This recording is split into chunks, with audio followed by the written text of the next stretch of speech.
relationships. So let's look at some numbers. It's 2023. The U.S. sells $354 billion in goods to Canada, $323 billion to Mexico. That same year, though, they bought $419 billion from Canada and $475 billion from Mexico. So that means there's a trade deficit of $64 billion with Canada and $153 billion with Mexico. And you definitely don't want to be on the short end of a trade deficit. No, economically, you want them to rely on you versus you relying on them. Okay, in practical terms, what does it look like when we slap a tariff on an actual item, an everyday item? So let's look at a car battery manufactured in Canada, and then a car company buys it, brings it into the U.S., they sell it to a repair shop, and then ultimately a customer.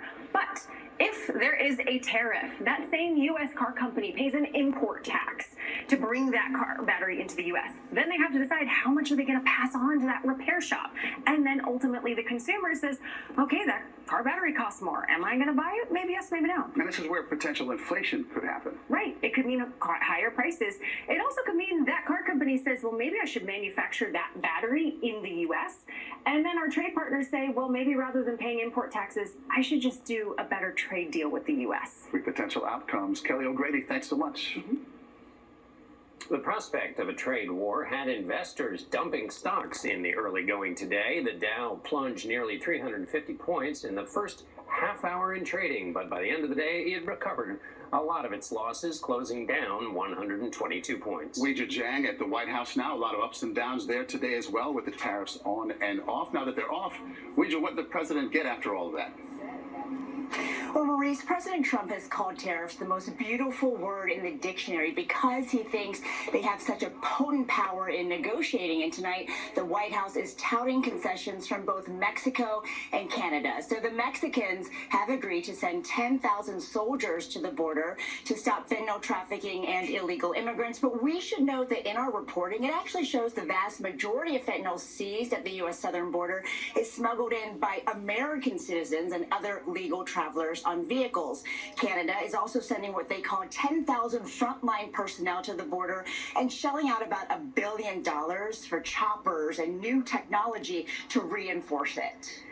Weijia, okay, these tariffs aren't happening. So what happens to all of that income that the president said the tariffs were going to be used for to pay all these wonderful things he said they were going to be used to pay for?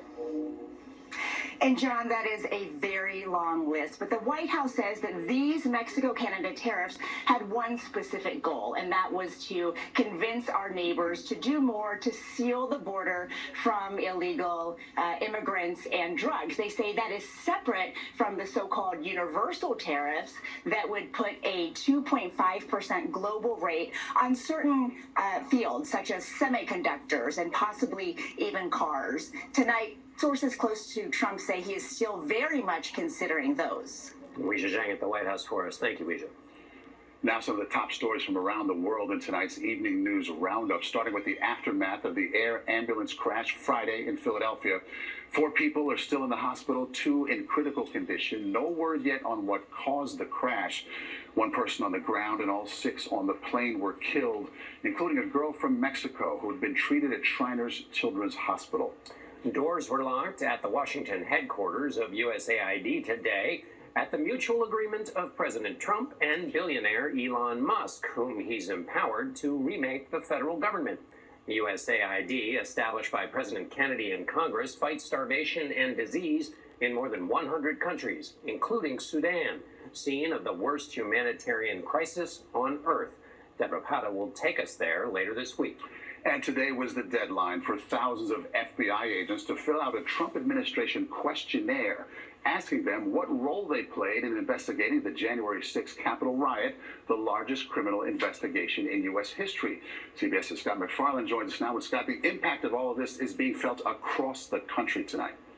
An unprecedented day of turmoil inside the FBI. These agents were asked what role they played in the January 6th investigations, if they searched or interviewed or arrested anybody, raising fears of a purge of agents nationwide. Take a look at this.